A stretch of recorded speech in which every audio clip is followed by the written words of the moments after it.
What is up, y'all? Welcome back to the Elden Ring walkthrough. Hope y'all are having an awesome day today. To get things started off, we are going to go to Redmane Castle here in the southeastern section of Caelid, which will effectively close out this entire region for us. So to get there, we are going to warp here to the southern Aeonia swamp bank. One quick thing I just want to point out about this castle is it is unique in that there are kind of two states in which this castle can exist. For starters, I'm going to warp things to daytime.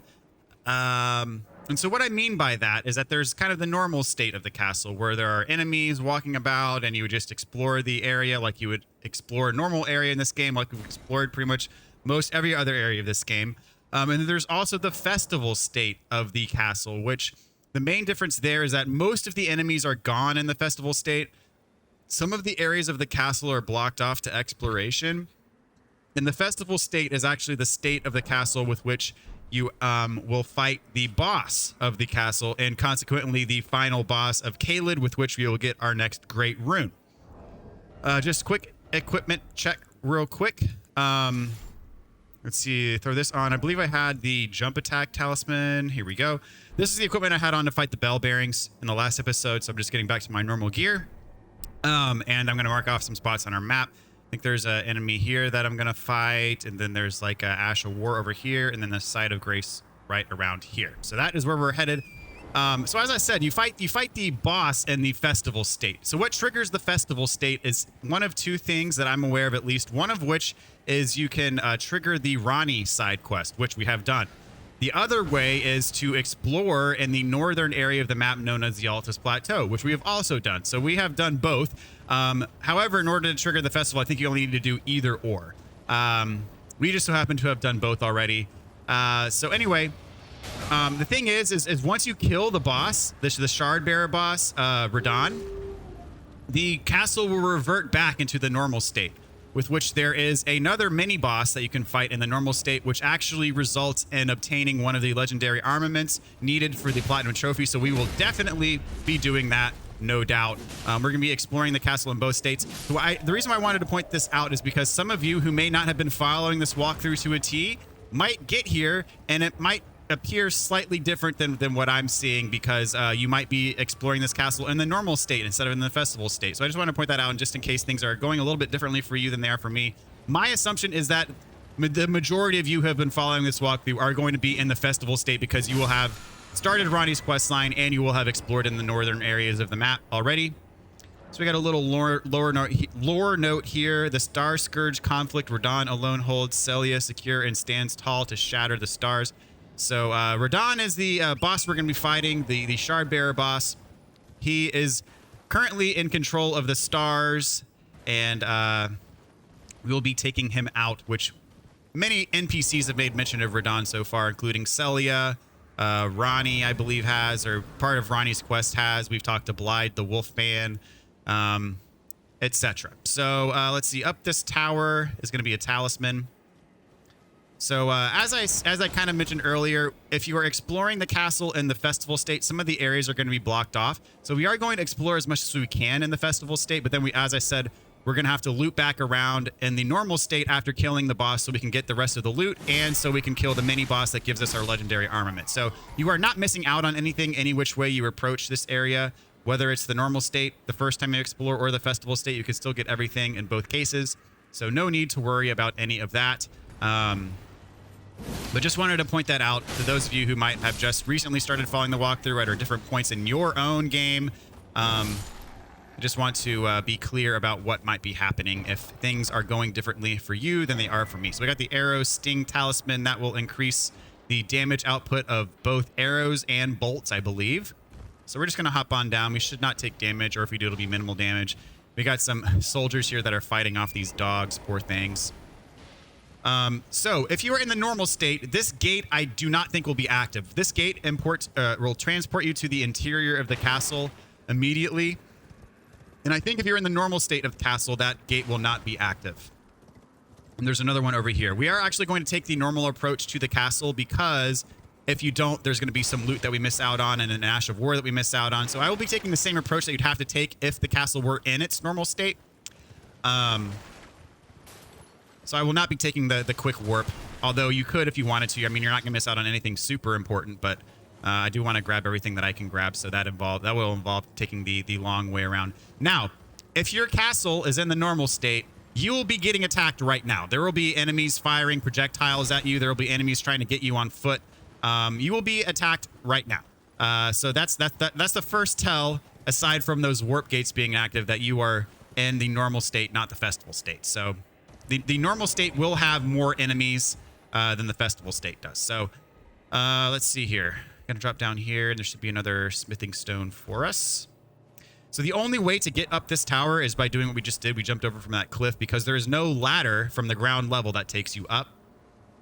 So you have to start from above and then drop in to get that smithing stone. And we'll climb back up to get back on our path. I think we can get over this from this way. I think. Let's see. So yeah, there's our path right down there.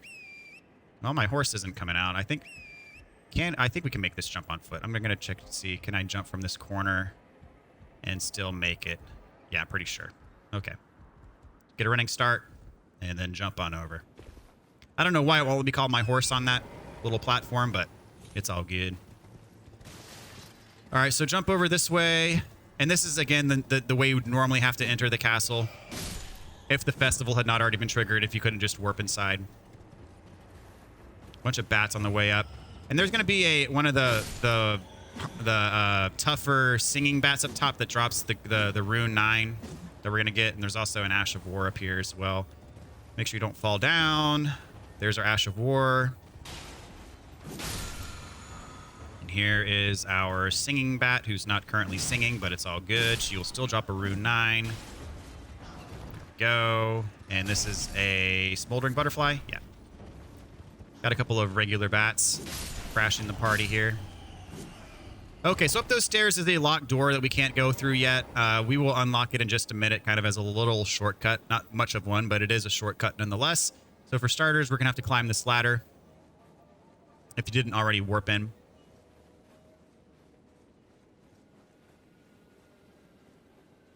So if you're playing this castle normally, if the festival had not already been triggered, there would be enemies up here that you'd be fighting, bunch of soldiers. Welcome to Halo, I like to say. This music, kind of the chanting, reminds me very much of Halo's main theme music. Very enjoyable. All right, you drop down here. You can take the ladder down if you want. There's going to be a dog. And in here, there are going to be a few more enemies and a couple pickups. One of them is a cookbook. Most of these enemies are non-aggressive, but some of them are, so best to just take them all out. Okay, got a smithing stone. And here's that door I mentioned a second ago. So now, if you ever come back this way, we can go up those stairs instead of climbing up the ladder.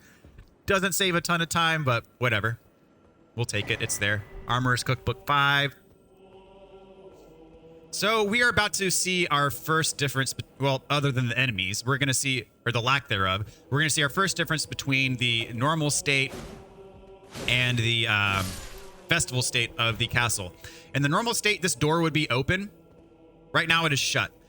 This doesn't block anything off from us. We're still going to be able to drop down to this area in just a second, but I just wanted to point that out, that if it's in the normal state, that door will be open. And there are some doors that block paths that have loot that are shut off in the festival state that we're going to have to come back to in the normal state. So what we can do is you can actually jump over this wall, and this will take us to the ground level. You see there are two giant lion enemies. Let's see, where's the best jump point? I kind of got on top of the wall over here. How did I do that? I think you have to kind of go up on those. Yeah, you see those little bricks on the ground? Kind of jump up on those, and you should be able to get up on this wall. And then I don't think they intended for you to get down here in the festival state, but here we are. So that's the way forward. You see there's the warp gate. That's kind of where you get warped to. And there's two of these lines down here, so I suggest pulling one of them over to you at a time. So I'm going to get this one to... Well, this other one's moving now. So I'm going to get one of them to come over to me, and I'm going to unequip this dagger. I don't need it anymore. I don't need it right now, I should say. So I'm going to get one of them to come over. And hopefully we'll be fighting one of these at a time instead of two at a time. So get one of them to come over here.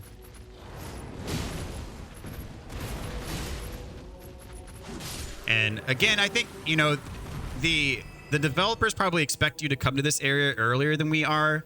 So these are not as tough as they would be if we were fighting them earlier in the game. Up these stairs, I believe, is a rune. We'll pick that up real quick.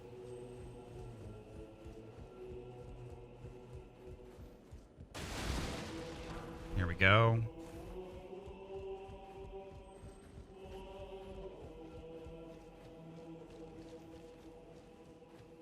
Get this other lion.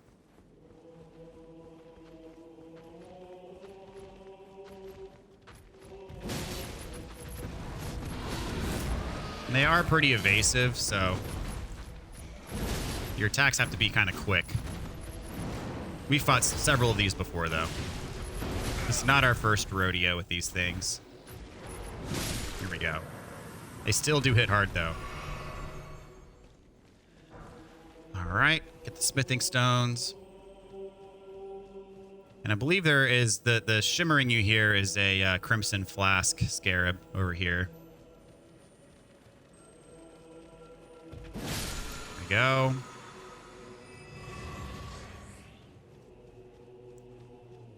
Get our healing back. So this is a door that normally would be open that is blocked off. So we're going to have to get in here. I believe there's loot in here. So I'm just going to put a beacon here. That's going to tell us, hey, we need to come back to this spot later. You see that beacon in there. So that's going to help direct us when we come back here, kind of in the normal state of the castle. So next, we're going to head up here. And this place would be chock full of enemies ordinarily, but not now.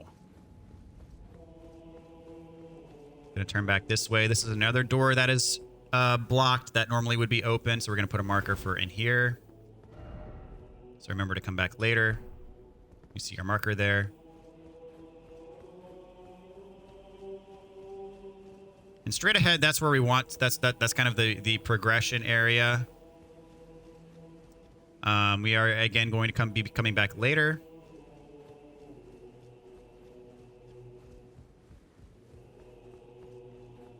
So up here, got another smithing stone.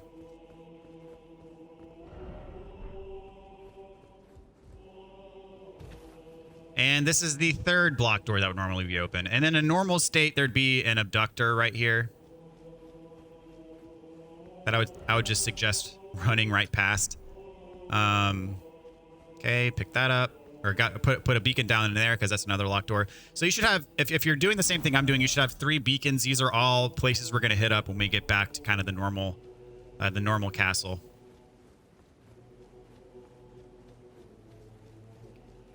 But for starters, in here, there's going to be a site of grace, and then we're going to do the festival stuff. I'll go on and rest up. I've used some FP. Might as well. All right, so we are all set. And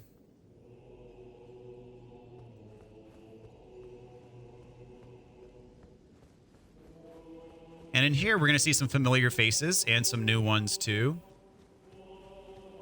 So I think Jaren's going to talk to us. He's the guy up there. Welcome. The stars have aligned. The festival is nigh.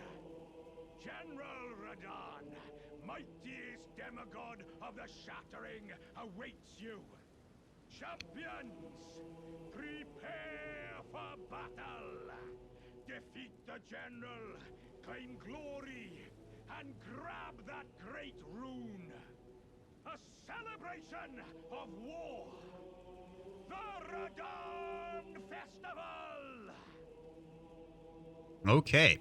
So we got Blythe over here. He told us a long time ago that he was going to be here for the festival, so let's have a chat with him. There you are. Took your sweet time. The players are all made up and waiting for the curtain. Let's give them a show to remember, eh? Just don't you go dying on me. For Ranni's sake, too. Once more into the fray together, eh? once more into the... Okay, so we got him. We got Alexander over here, our pot friend. Ah, you came. How delightful. Indeed, I thought I might find you here. By the by, do you know for whom this festival is being held? Well, it is none other than General Radahn himself. To think, I could face a great champion of the Shattering, a demigod in the flesh. Oh, God. In truth, I quiver at the thought. Such is his frightful repute. But the fear simply assures me the ordeal is worth undertaking. Be sure to get a good vantage, my friend. I, Iron Fist Alexander, do hereby vow to unflinchingly brave this ordeal. Be sure to get a good bye.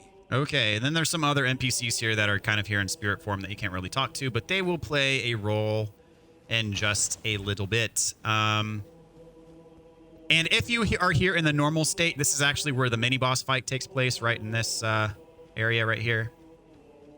So now let's go over and talk to Jaren. Get this party started. Are you good and prepared, young chum? The festival begins. Okay, so we'll say that we're ready. Before we begin, allow me to paint you the full picture.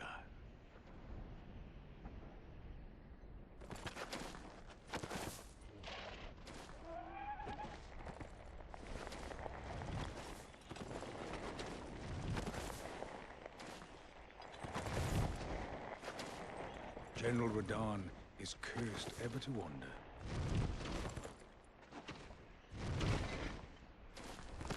Eaten from the inside by Melania's scarlet rot, his wits are long gone.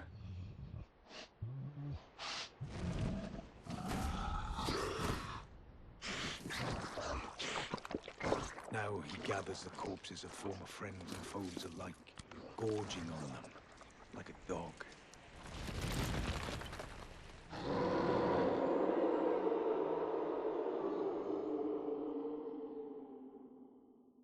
Howling at the sky. But now, we must make merry. O gathering of champions, the revels begin. The celebration of war. The Radahn Festival. All right. You will find the field of battle past the church ahead, upon the shore under the fort. General Radahn is there, even now, divested of his wits, devouring corpses, and howling at the sky. Okay, so you may have been wondering what this giant, like, desert-like area was. That's been kind of, you know, we haven't visited this place yet. We're about to find out. So before we go there, there's a couple other pieces of loot we're going to pick up first. One over here. Another somber stone.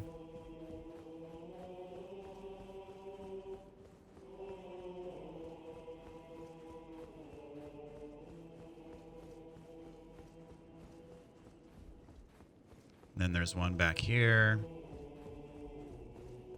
Regular smithing stone. And through here, now that we've joined the festival, I think, is this door... Yeah, this door does not open. Now that we've joined the festival, we have access to this spot. And we can go down here, and there's going to be a warp portal that takes us to the desert that's right in front of us. And this is where we fight Radahn. So this fight is a little bit unique. This is part of, you know, what they call the Festival of Radahn.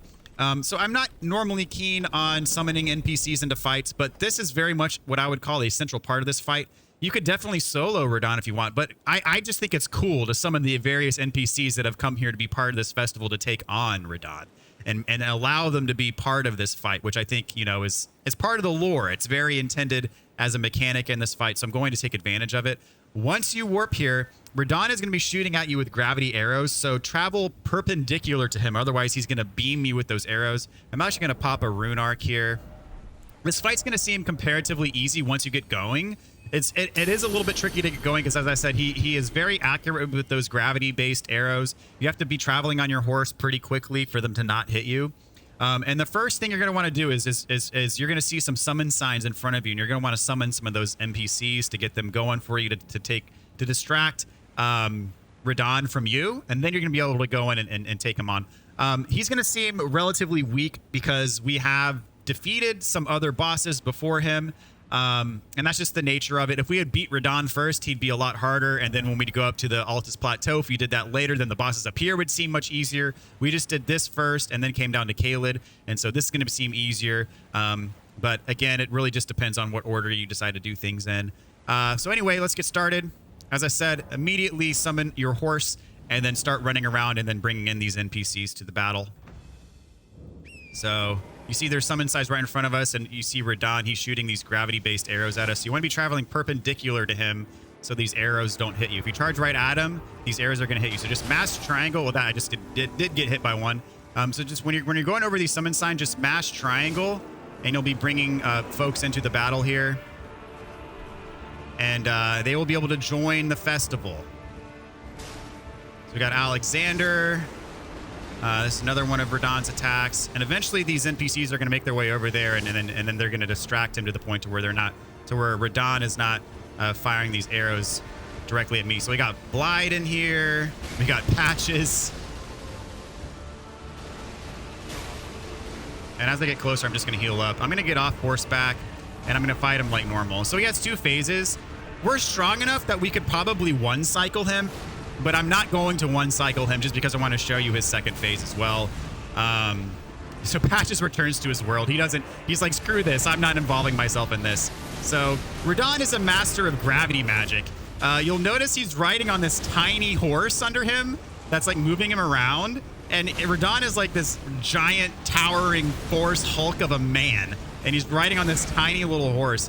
But actually what's holding him up is since he's mastered gravity magic, he doesn't weigh his horse down. That's how he saves his horse, is because he holds himself up via gravity. He did that because I guess he loves his horse so much. But what a guy. He's not all bad, you know? So Lionel's died. He's about to start a second phase. When he jumps up like that, that means he's about to start a second phase. When he jumps away, get on your horse. He's going to come in like a meteor. And if he hits you directly, it's going to kill you in one hit. So see, he's flying in. And you don't want to get hit by him there because that'll probably be a one-shot. His gravity magic is much more potent in his second phase. I'm just going to show you some of his moves. If we had been more aggressive, we probably could have kept him from going into his second phase altogether, but I definitely wanted to show off his second phase to y'all just in case. So yeah, he's very much into the gravity magic. Now, when these NPCs die, it doesn't take them out of they're not dead in real life. You can actually, I think, summon many of them again if you go to their sign and summon them in. The fact that they're gone isn't that big of a deal. So now that I've kind of, okay, he's in his second phase now, I showed you some of his stuff. I'm gonna go on and take him out. But he does hit heavier in his second phase, and he does have more attacks in the second phase, primarily those gravity-based attacks. Blide is still holding strong for me, which is nice. And ooh, those gravity, man, wow, he took me out. I was not prepared for that. But anyway, as you saw, I was really, I was running around and just talking for a while, just trying to show stuff. But in this case, I'm just going to go in, and as I normally do on my second tries, since I'm done rambling, I'm just going to take him out without paying much mind to it. Actually, and in fact, in this case, I'm just going to try to one cycle him. Because I haven't done it before, but I am curious if it can be done. I think it probably can be done.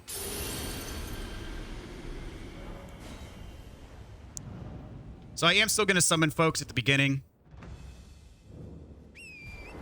And you saw those gravity orbs were hanging over his head for a long time, and I guess I just took too long, and he started shooting them at me, and they did a pretty significant chunk of health, unfortunately. Okay, gonna bring all these guys in, and then we're just gonna go to town and see if I can get him in one cycle without him going to his second phase.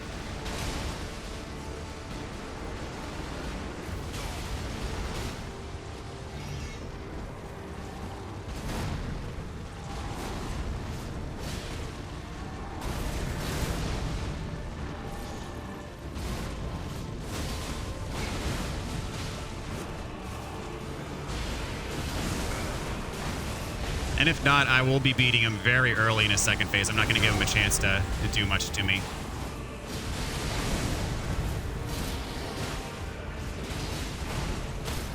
There we go. He's dead. Yep. Didn't even get to his second phase. As I expected. Okay, so we beat Radahn. We got his Great Rune. All that good stuff. Got his Remembrance. You can get his swords with this Remembrance. Those swords have the gravity magic on them, I think. And the swords, if you two-hand them, it functions as a dual wield, which is pretty cool. Now we got a little cutscene. He was the ruler of the stars, and now he is gone. So you see there's a bunch of shooting stars. Now that he is no longer in control of them.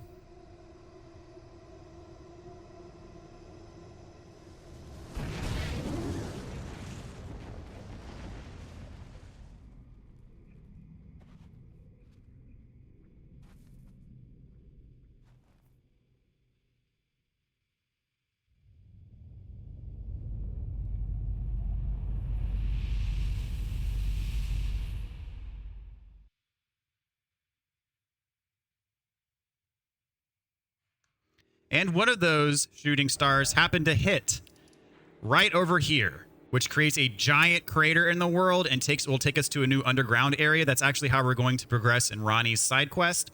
We're going to be hitting that up next episode. For now, we're going to stick to kind of the main story-based stuff in Redmane Castle. There's actually a Catacombs over here on the ground level that we're going to unlock. Before we do that, there's a site of grace over here, and both Blyde and Alexander should be down here. We're going to talk to both of them to progress their quest lines as well. And I'll go on and level up as well. Let's see, put this into HP. I'm going to get my HP to 55.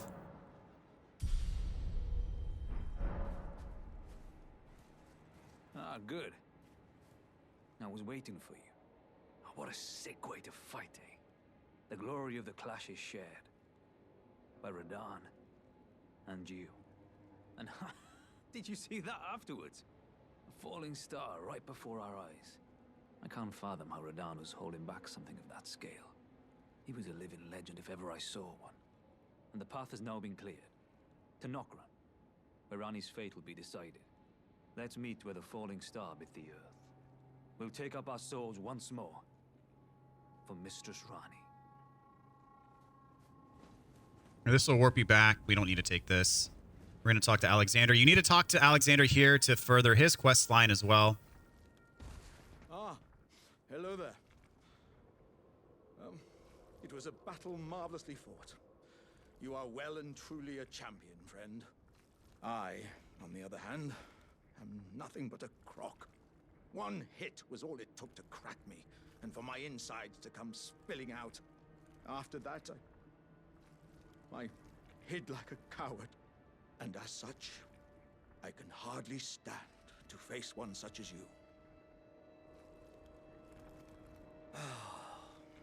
But don't you think I've given up just yet. As luck would have it, there's a veritable mountain of warriors' bodies right here. If I can just squeeze this bunch down inside me, I'll be a mighty warrior again in no time. And you know, the bodies found here are exceedingly fine. Who could expect any less from the very warriors who fought in the Shattering? The greatest of all wars. Just you wait and see, friend. I'll grow even stronger. Just you wait when next we meet. The bodies found. Who could expect? Just. So those jars, I think they actually kill people, and then when they kill people, they shove the dead bodies inside of them, which is why when you break open the jars, they're filled with blood and guts and gore and stuff. So where we're headed now is there's a catacombs over in this direction. We're not going to do the catacombs yet, but we are going to do it later in the episode. First, there's a couple. We're gonna clear out Redmane Castle first, and then we'll come back here and do the catacombs later. I'm just gonna get the site of grace now while we're here, so we can conveniently warp back when we go back to do the catacombs. Yeah, the entrance is straight ahead of us, so we got a ways to go on horseback here. I can take this marker off. Unless we know where we're headed.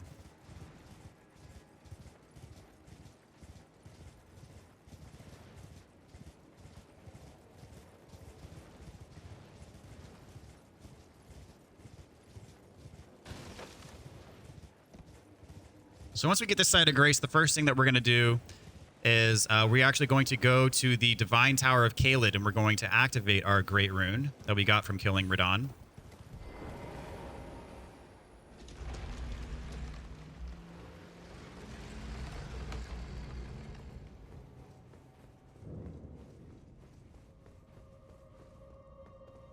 And we are going to come back here later.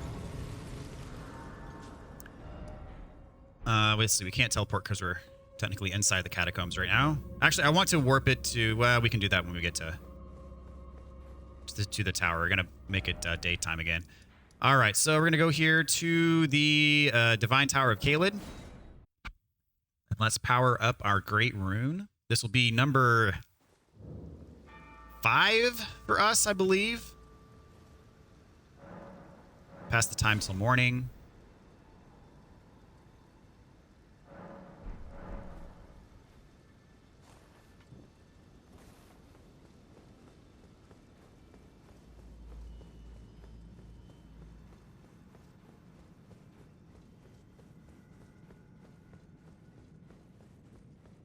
And now that we have the Great Rune, we can open up these doors. Previously would have been locked shut for us.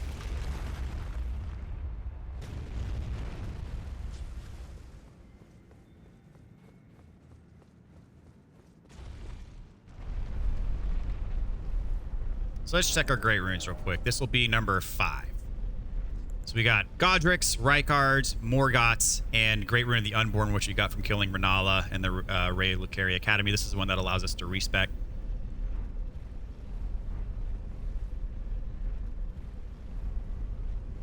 After doing this, we're going to warp back to Redmane Castle. It's still going to be in the festival state. We actually have to follow up with Jaren, and then after we do that, we'll talk to him again. And then after we warp back to the site of Grace, the castle will revert back to its normal form with all of the enemies in place that normally would be there. All of those areas that we marked off will now be open, and we'll be able to pick up the rest of the loot.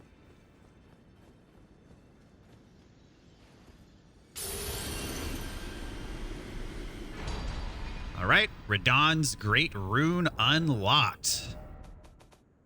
Let's check it out. Raises maximum HP, FP, and stamina. Basically, it's another buff that's very similar to the Erdtree's Favor, which raises our maximum HP, stamina, equip load. So if you have this equipped and also use Radahn's Great Rune, the effects will stack. It'll give you a bigger buff. I still prefer to use God's Great Rune because it gives you a 5-level boost in basically every stat category. So Radahn's Great Rune allows me to use some spells that I wouldn't otherwise be able to use, and it still boosts your HP, still boosts your stamina, still boosts your equip load and all that, among other things as well. So let us warp back to Redmane Castle, and we'll talk with Jaren, who, once he leaves the castle, he will actually be integral in Sellen's quest line. So I think technically we'll be able to wrap up her quest line. I don't intend to do that until later on in the game, though. Probably after we do, I mentioned that meteorite that hit after killing Radahn opens up the new underground segments. So I will most likely be doing those first and then wrapping up Sellen's questline after that. We get another gesture from talking to her after the festival. I don't think she has any dialogue for us. Nope. Okay, so we're going to go up and talk to Jaren. I'll probably do the next steps of Sellen's questline and Alexander's questline after we do the underground stuff. That's my plan, at least. At last, the war festival has ended. Brave champion, you have our gratitude. The celebration was spectacular. General Radahn is surely pleased. Festering with rot and crippled by madness, all he wanted was an honorable death. Finally, my work is done. I'm no longer bound to this fortress. I have a task in mind. Old business, you could say. You wouldn't understand. May we meet again, if the fates deign it. Brave champion. So that business that he's talking about May we meet? involves Sellen's quest. So we will be seeing him again. So let's warp back to our site of grace, and the castle should be back in its normal state. All right. It sure is. We got the boss right here. Enemies back there. So we're actually going to do the boss first. And for this boss, I want my buckler on, which you guys should probably know what that means by now. We're going to fight a Crucible Knight. This is actually a 2-for-1 boss fight. It starts off with the Misbegotten, and then the Crucible Knight comes in. If you do not kill the Misbegotten quickly enough, you're going to be fighting both at the same time. So dispatch of the Misbegotten as quickly as you can, so you keep it 1v1 against both enemies. But you see, we are clearly way stronger than these guys. So now here comes the Crucible Knight. And as I said, this boss fight is required for a legendary armament. So make sure that if you want the legendary armaments trophy, that you do this boss fight because we get the Rune's Greatsword, which, as I said, is a legendary armament. So very important for those of you who want all the achievements in the game. So normal way that I go about these Crucible Knights: parry, parry, parry, parry, parry, parry, parry. As we've seen many times already. He's got the tail whip attack too. All right, shield bash followed by sword.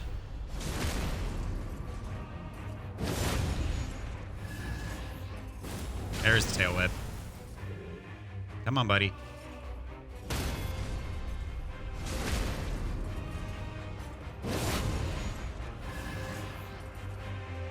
Whoop. Missed one.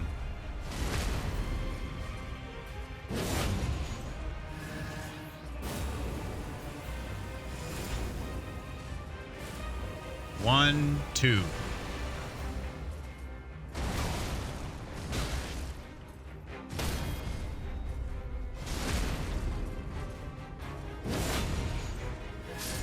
All right, and we're done. So we got the Rune's Greatsword for our trouble. Let's check it out. It is a big sword. It is a colossal sword. Requires 16 intelligence to use, which we're just outside of being able to use with the Godric's Great Rune active. We could put one more point into intelligence and be able to use it, though. Requires 50 strength. Very solid strength-based weapon. Hits like a truck, as you could imagine. It is massive. So I'm put my normal shield back on for the stamina recovery. And I do have carry and retaliation equipped on this thing as well. All right, so now you see like the normal enemies are back. And they're manning these flaming turrets. So what we're going to do is we're going to hit up the spots that we marked off before. And that'll take us to some new spots for loot that we were previously not able to access. Let's see. I'm actually going to hit up number 2 first, which is this way. I think we'll do 2, then 3, then 1. Honestly, I think that'll probably be the most efficient way to tackle it. So you see this door previously was shut, is open now. And we go through here, and there's a ladder in the back corner. We can climb up.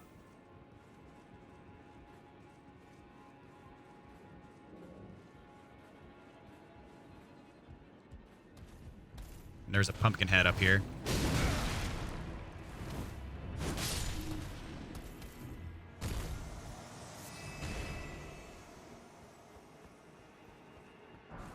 Some more smithing stones. And the Flamberge. Pretty good sword. Also does bleed damage, I think. I believe that's the sword that Jaren was holding as well, the Flamberge. Right, another smithing stone. And we're just going to drop right back down.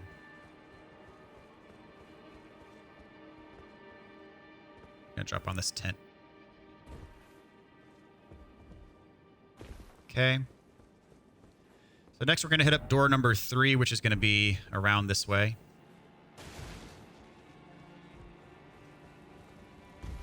This was a drop from an enemy. And as I said before, there's an abductor that's going to chase after us. I just run straight past it and go straight through the door. There he is.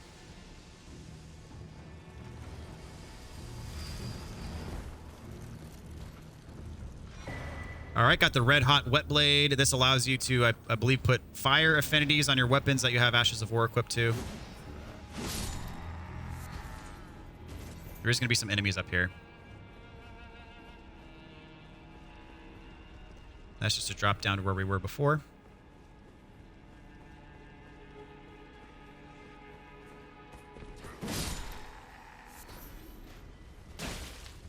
These guys are going to shoot you, but they don't do too much damage.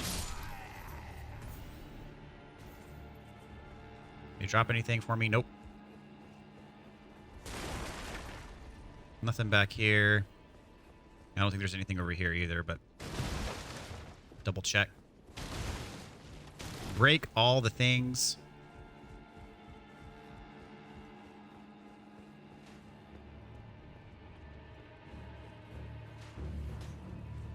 This guy's gonna try to take you out on the bridge. We got an elite over here.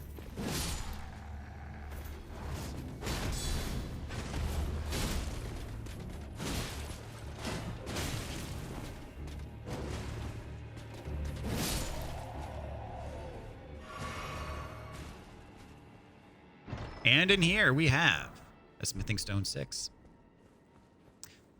Okay, that leaves us with one more to take out. One more room we need to explore. So we're going to head back this way. Kind of go back to where we were. And then we can just drop down where that abductor was.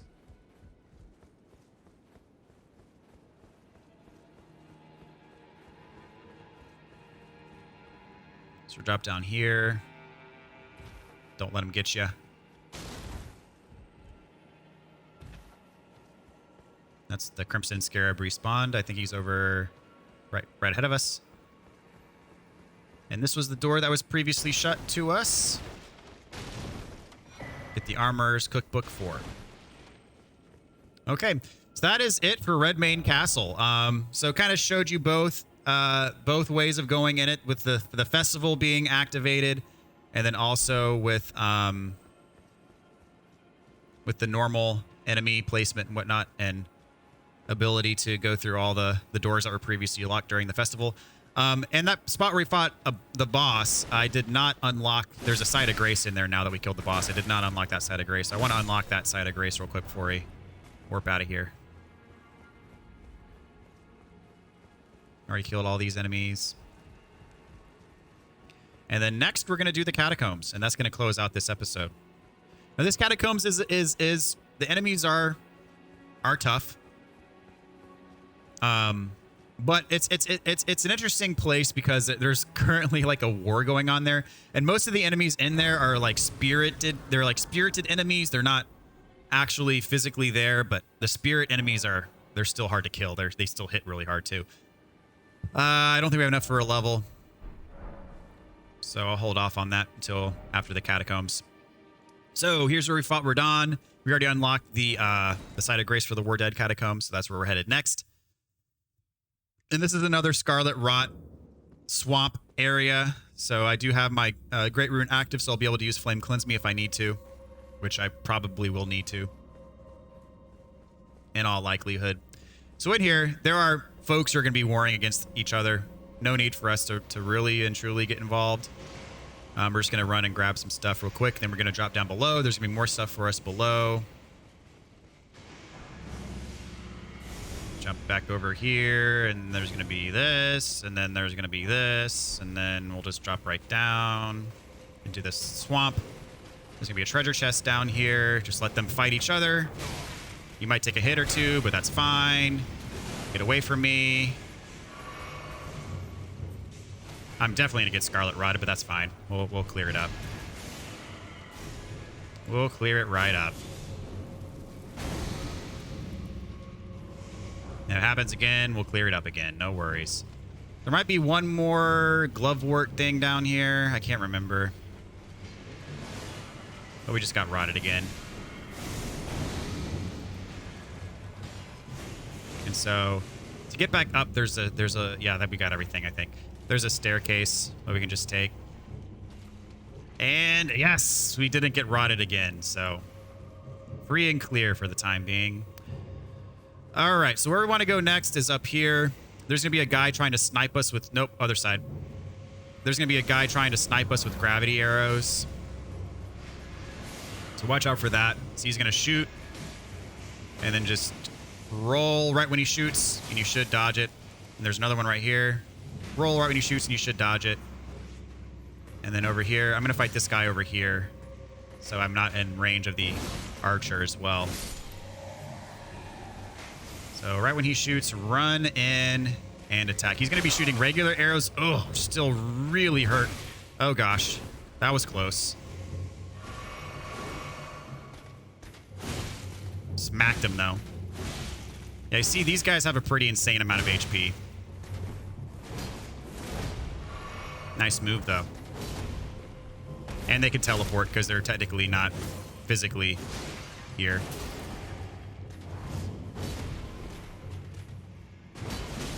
Oh, that didn't kill him? Dang it. Yeah, these guys are really tough, as I said before. There we go. These windows basically just take you down to the rot swamp that we were in before. They take you to, or they take you to the rot swamp or that platform that we were on that's just above the rot swamp. Got some more guys in here we're gonna take out. These are weaker though.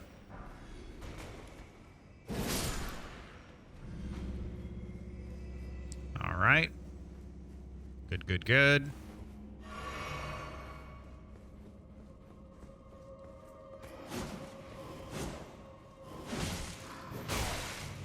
He poised right through my attack.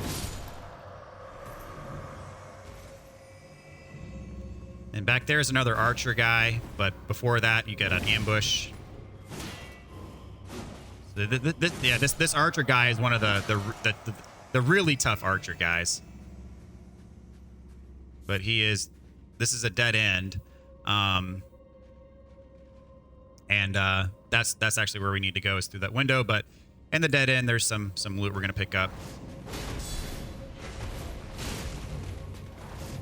I'm going to shamelessly spam my special.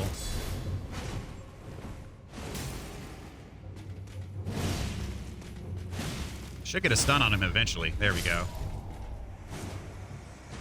I'll gulp a blue flask here. And at this dead end, we got a bunch of crafting stuff. Another grave glovewort. So we'll jump through here. More fun to be had. Now we're going to start fighting imps. So this is on top of a spot we were before, I believe. Or is there... That imp is there on the wall. So these imps are not active right now, but there's another guy that's going to come through and attack us through here eventually, I think. And that first archer that we encountered is right over there. Yeah, this is where the boss door is. What? I'm a little bit disoriented right now. Oh, yeah. This is... That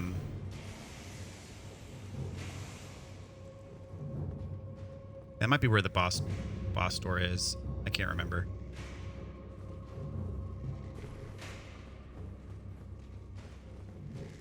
This imp, too. That guy's really going for it. Yep.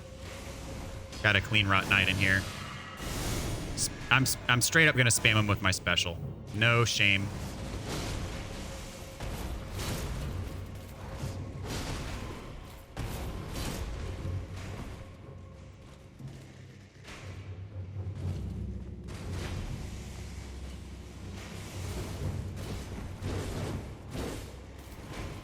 Come on.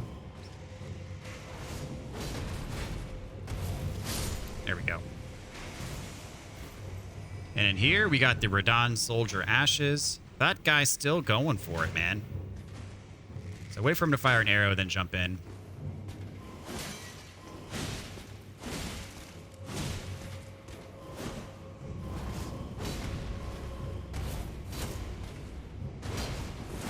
That's a fancy move.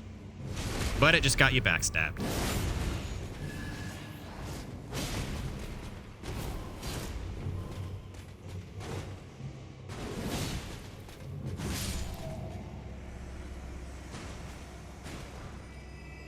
Okay, here's our lever for the boss door.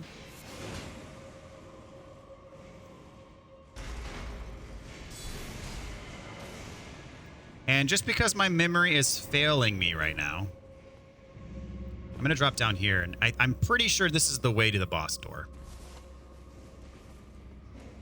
But we'll find out for sure. Maybe not. I think this might be loot.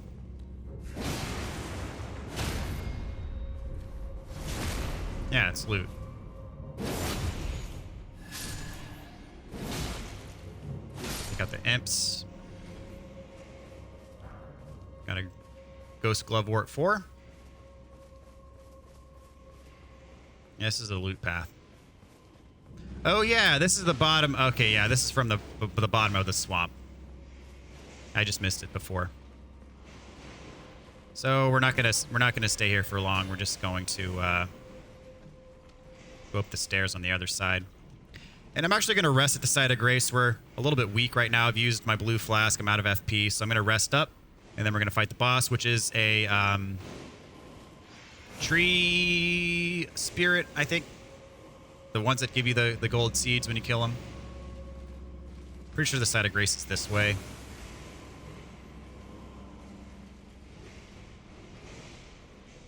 Here we go.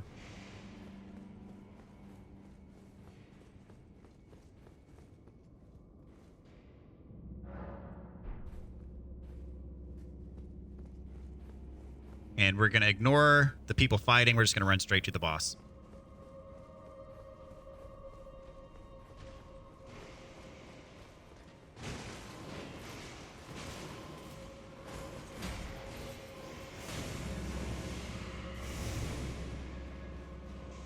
No loot. And I'll pop my physic flask before going in. And then right when we get him, we're going to summon. And this tree spirit, like most other things in this region, does have Scarlet Rot infused attacks.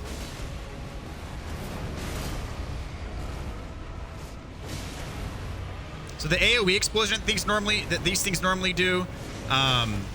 This one has that same AoE attack, but instead of it just being like a lightning-based attack, it is a rot-based attack. So here we go. Actually got a stun right when he was doing it. That was actually really good timing. So I didn't take the rot build up.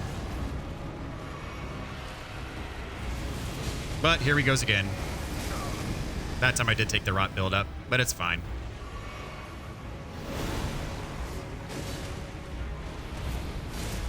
Finish him off with jump attacks.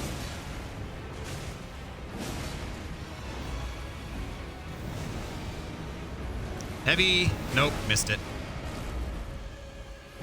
There we go. Not too bad. Killing him, we get Redmane Knight Ogha. So, and a gold seed.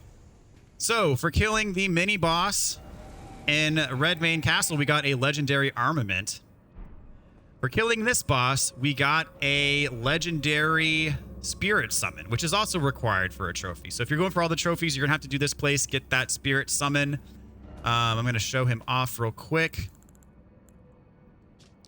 Legendary Ashen Remains. So if you're going for all the trophies, you are going to need this one for your trophy. So we got 2 legendaries in one episode. I don't think that's been done so far in this walkthrough, but now it has been done. And ladies and gentlemen, we are going to warp back to the entrance here and then level up. And that's going to be all for this episode. We got a lot done, though. We killed a demigod. We got a great rune. We got a legendary armament. Got a legendary Ashen Remains. So a lot was accomplished today. We did all of Redmane Castle. Caelid is effectively pretty much finished, except for a couple like side quest related stuff that we're going to do later. So definitely got a lot accomplished, and it feels good. So we have 84 out of 88, so we're going to pop some runes to get that remaining level. We need like 3,000 to 4,000 more. Probably just do one of these, I guess. Oh, that's not enough.